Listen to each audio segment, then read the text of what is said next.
গত শুক্রবার দিন সকাল 10:30টার দিকে 10:36 রিক্টার স্কেলে বাংলাদেশের ইতিহাসে সবচেয়ে শ্রেষ্ঠ ভূকম্পন হয়েছে, ভূমিকম্প হয়েছে, আর্থকোয়েক হয়েছে 5.7 মাত্রার।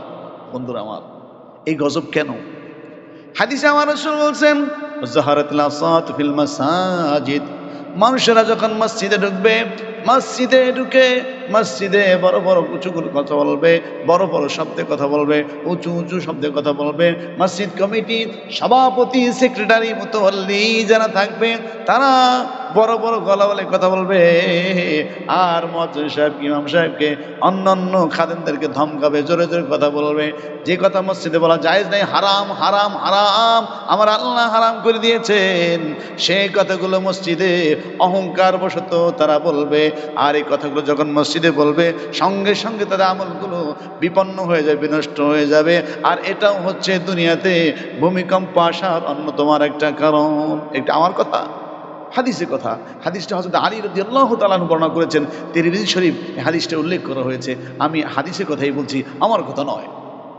বন্ধুরা আমার, এরপরে নবীজি বলছেন, এই পৃথিবীতে যখন তোমরা দেখবে গান বাদ্য নর্তকী হর্তকী বেশি বেড়ে গেছে, গান বাদ্যর প্রাদুর্ভাব চলছে, বেশি বেশি গান বাদ্য চলছে, গান বাদ্য দ্বারা সারা দুনিয়ায় সরে ছিটিয়ে পড়ছে নর্তকীরা, তখন মনে করবে দুনিয়াতে আর কিয়ামতের বেশি দিন বাকি নাই, আর বেশি বেশি ভূমিকম্প তোমরা দেখতে পাবে। সুতরাং যারা গান বাদ্য গাচ্ছ শোনো, আল্লাহর হাবিব বলছেন, খবরদার খবরদার, নিশ্চয়ই গান বাদ্যগুলো হচ্ছে সকল অন্যায় অত্যাচারকে উদ্গীরণ করে দেয়, অন্যায় অত্যাচারগুলোকে উতলিয়ে দেয়, যেটা সেটার নাম হচ্ছে গান। সুতরাং গানকে প্রশ্রয় দেওয়া যাবে না, গান হারাম, এটা গাওয়া যাবে না। সূরা লোকমানের মধ্যে আল্লাহ রাব্বুল আলামিন বলছেন, খবরদার খবরদার, এই গান বাদ্যের সঙ্গে যারা জড়িত, এটার সঙ্গে যারা থাকবে, লাহুল হাদিস, সুতরাং তারা বিপন্ন হয়ে যাবে, তারা ধ্বংস হয়ে যাবে। ভূমিকম্প দিয়ে আল্লাহ পাক তাদেরকে ধ্বংস করে দিবেন। আমরা এর থেকে আল্লাহ পাক আমাদেরকে বাঁচান। অশুরিবাতিল খুমুর, বেশি বেশি মানুষ মদ পান করবে, গাঁজা খাবে, ইয়াবা খাবে, চরস ভাং আফিম খাবে, এখানে সেখানে এটা নিয়ে চলবে হরদম ব্যবসা বাণিজ্য। এখন তাকে দেখেন, সমাজে এমন কোনো মানুষ খুঁজে পাওয়া যাবে না যারা মদ, গাঁজা, চরস ভাং ইয়াবার সঙ্গে জড়িত নয়। আল্লাহ রাব্বুল আলামিন নারাজ হয়ে যাচ্ছেন দিন দিন, আর এদেরকে শায়েস্তা করার জন্য ওই ভূমিকম্প নামক কঠিন গজব দিনে দিনে চালু হচ্ছে। গত 8-10 বছরে ভূমিকম্পে এত পরিমাণ বেড়েছে, আপনারা জানেন। শুধু বাংলাদেশ নয়, বাংলাদেশের সারা পৃথিবী, তুরস্ক, পাকিস্তান, জাপান, তারপরে নেদারল্যান্ড, থাইল্যান্ড, ভারত, বাংলাদেশ সহ অনেক দেশে এত পরিমাণে ভূমিকম্প হচ্ছে বর্তমানে, যেটা আসলেই অত্যন্ত alarming situation. So we have to be careful about such type of occurrence. Allah পাক আমাদেরকে এই অকারেন্স থেকে ফিরে থাকার তৌফিক দান করেন। এরপরে বলবো, আল্লাহর হাবিব বলছেন, শুধু তাই নয়, জেনা ব্যভিচার এত পরিমাণে বাড়বে, এত পরিমাণে বাড়বে, উলঙ্গপনা বেহাপনা এত পরিমাণে বাড়বে, ঘরে ঘরে ঘরে ঘরে ছড়িয়ে ছিটিয়ে পড়বে। ও বন্ধুরা আমার, শুধু মেয়ে ছেলে একত্রে থাকলেই জেনা হয় না, চোখে জেনাও জেনা, আর হাত দিয়ে ধরলো জেনা, মুখে কথা বললো জেনা, এরপরে মনে মনে পরিকল্পনা করলো জেনা। সুতরাং সকল প্রকার অপকর্ম থেকে বেঁচে থাকতে হবে, নয়তো ভূমিকম্পের মতো কঠিন আযাব কিন্তু আমাদেরকে আরো কঠিন করে ধরবে। মানুষ মানুষকে সম্মান করে, ভয় করে, সম্মান শ্রদ্ধা না।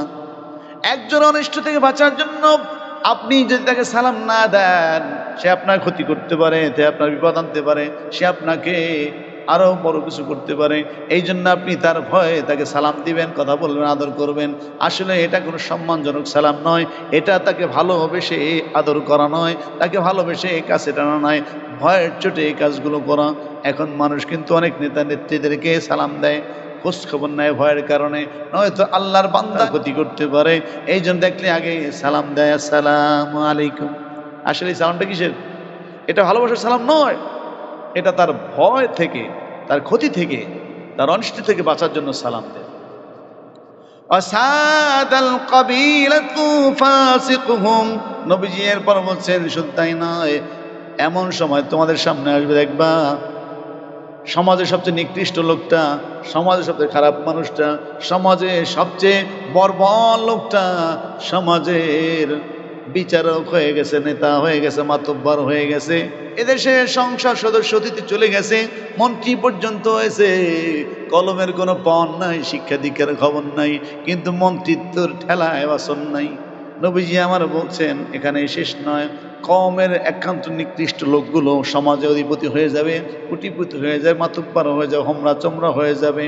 এই সমাজের কিছু বর্তমান কেসেমে যারা বেঁচে আছে এরা অতীতের লোকগুলোকে ভৎসনা করবে। আগেরকার আল্লাহওয়ালা আল্লাহর ওলি সাহাবী নবী রাসূলদেরকে ভৎসনা করবে। একদল তেমনই আছে, নবী পীর পয়গম্বর সাহাবীদেরকে মানতে চায় না, শুধু হাদিস হাদিস করে চিল্লায়, আর আসলে হাদিস বোঝে না। সুতরাং এগুলোর কথা শোনা যাবে না।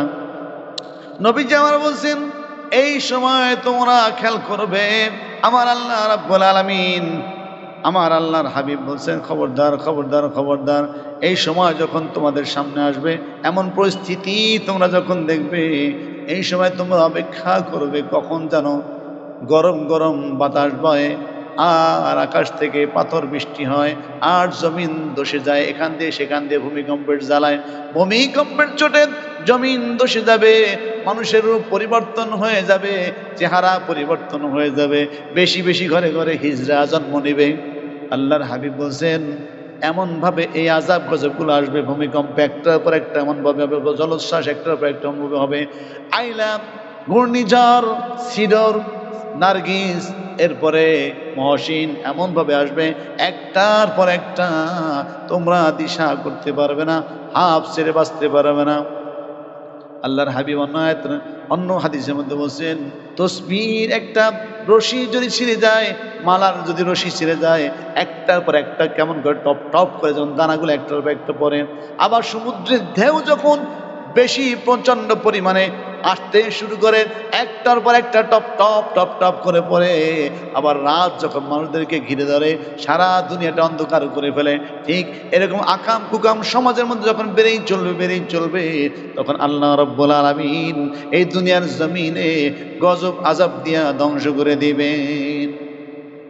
বন্ধুরা আমার, গজব আযাব থেকে বাঁচতে হলে অবশ্যই আল্লাহর বিধান ঠিকঠাক মতো মানতে হবে। দুনিয়াতে কেন ভূমিকম্প হয়, কেন বালা মুসিবত হয়, কেন জলকম্পন, কেন বালা মুসিবত হয়, আইলা হয়, সিডর হয়, কেন এরকম হয়, এই জন্য হাদিসের মধ্যে একটা দুইটা নয়, প্রায় 14 থেকে 15টা বালা মুসিবতের কথা বলা হয়েছে।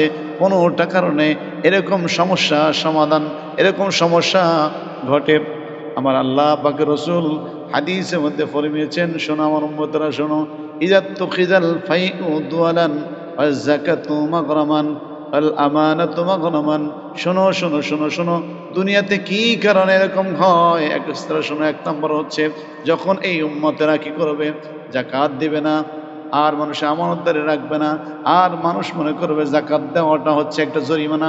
ইযাত তুখিজাল ফাইউ দুয়ালান, যখন গনিমত লব্ধ সম্পদ উল্টা পাল্টা ব্যয় করা হবে, আবার যখন আমানতের খেয়ানত করা হবে, আবার যখন যাকাত দেওয়াকে মানুষ মনে করবে জরিমানা, আবার যখন মানুষ এলেম অর্জন রেখে দিয়ে দুনিয়াদারি করবে, দুনিয়ার এলেম অর্জন করবে, পরকালীন এলেম হাদিস কোরআনের জ্ঞান অর্জন করবে না, আল্লাহ এবং তার রাসূলকে চেনার জন্য, শেখার জন্য, দ্বীনকে ভালোবাসার জন্য কাজগুলো করবে না, তখন মনে করবে এগুলো সাধারণত সার্ভে সাব দুনিয়া উপলব্ধির জন্য, দুনিয়া অর্জন করার জন্য হচ্ছে।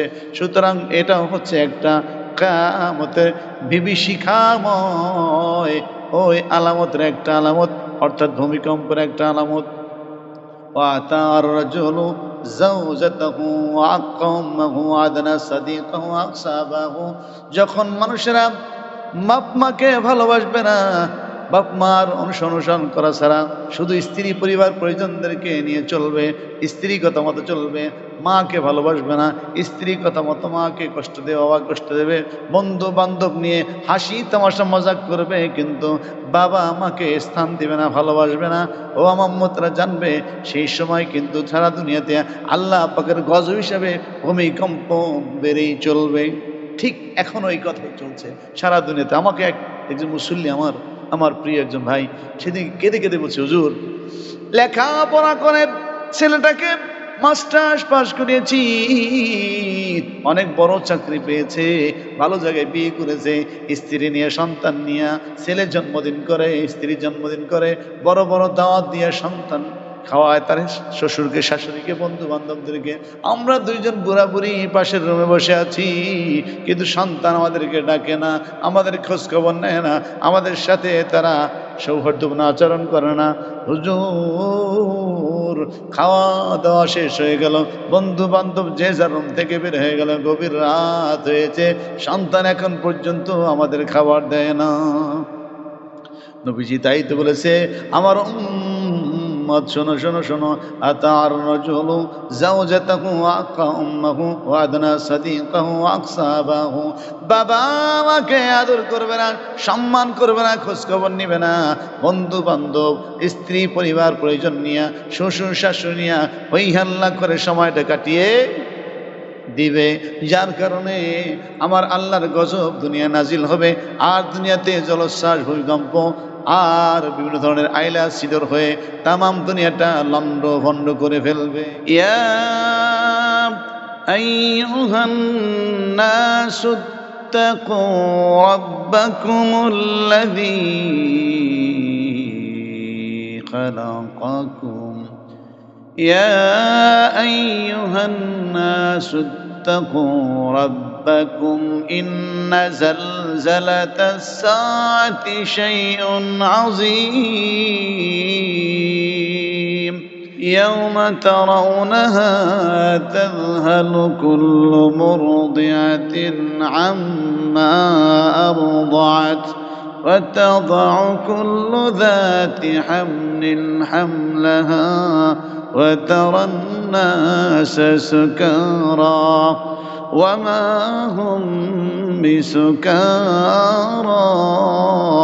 ولكن عذاب الله شديد। বারবার আল্লাহ রাব্বুল আলামিন কিয়ামতের অত্যন্ত বিভীষিকাময় পরিস্থিতি বর্ণনা দিকে সূরা হাজের শুরুতে আমার আল্লাহ বলছেন, দেখো আমি আল্লাহ কিয়ামত কেমনে ঘটাবো। ও মানুষেরা, তোমরা আমি আল্লাহ পাকের কুদরতকে ভয় করো, আল্লাহ পাককে ভয় করো। আমি আল্লাহ রাব্বুল আলামিন যেই দিন খুব প্রকম্পনে প্রকম্পিত করে ফেলবো তামাম পৃথিবীটা, তখন সারা পৃথিবীর অবস্থা এমন হয়ে যাবে যেমন পৃথিবীর ভিতরে যা থাকবে খনিজ পদার্থ, যা থাকবে তরল পদার্থ, স্বর্ণ রৌপ্য মাণিক্য হীরা মণি মুক্তা তেল গ্যাস যা আছে সব কিছু সেই দিন জমিন নিজের থেকে উদ্গীরণ করে সব জমিনের উপরে ফেলে দিবে।